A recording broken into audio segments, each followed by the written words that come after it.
Hello, everyone. My name is Bonita Williams, and I work with families who have students in pre K. And I am so excited to read this wonderful book with you today. It's called The Collectors, written by Alice Feagan.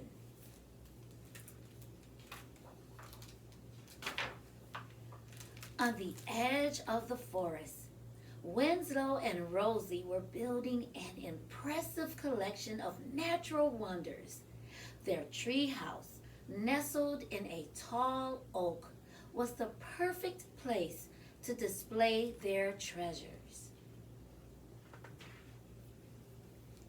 The two friends made the perfect team. Winslow was the fearless finder. She could climb steep trails and spot treasures hidden in the most unusual places.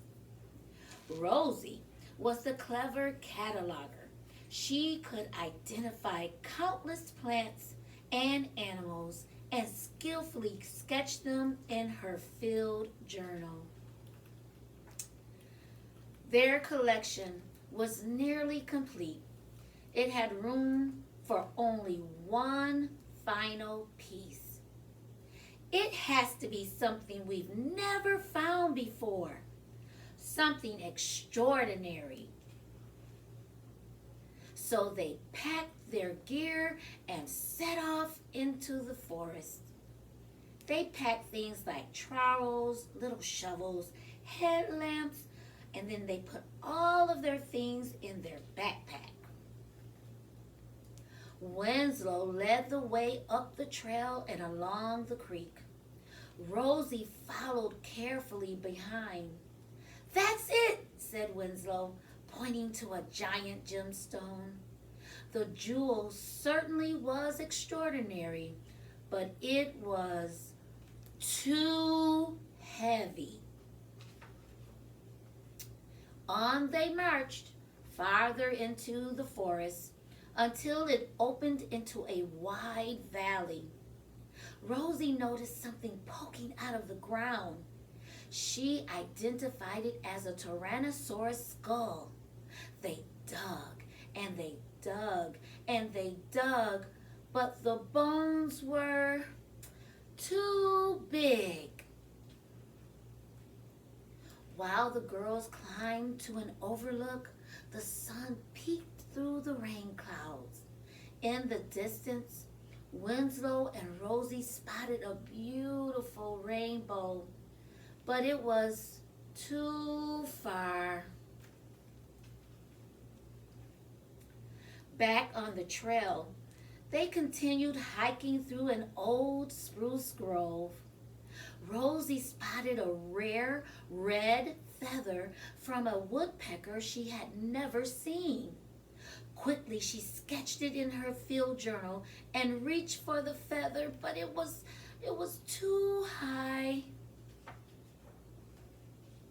Rosie was beginning to worry they would never complete their collection. As Winslow dipped her toes in the lake to cool off, she saw something sparkling under the water. The girls dove down to investigate and spied a gold nugget, but it was too deep. "Let's keep going," encouraged Winslow. The trail pitched steeply up the mountain. The girls climbed farther than they had ever before, past a rushing waterfall and up to the summit. There, Winslow and Rosie found a deep, dark cave. Surely a mysterious cave must hold something extraordinary. Inside the cave, darkness surrounded them. It was hard to see anything beyond the dim light of their headlamps. If there was something extraordinary in the cave, it would be too hidden. Then they heard a growl. "Ah!" Winslow and Rosie ran as fast as they could down the mountain, along the lake, through the spruce grove, past the overlook, up the valley, across the creek, and into their treehouse. Safely inside, the girls put away their gear. The empty space on the wall stared down at them. Winslow's fearless finding skills and Rosie's careful cataloging had been of no use. They hadn't found anything extraordinary for their collection. The day was a failure. Winslow opened Rosie's field journal.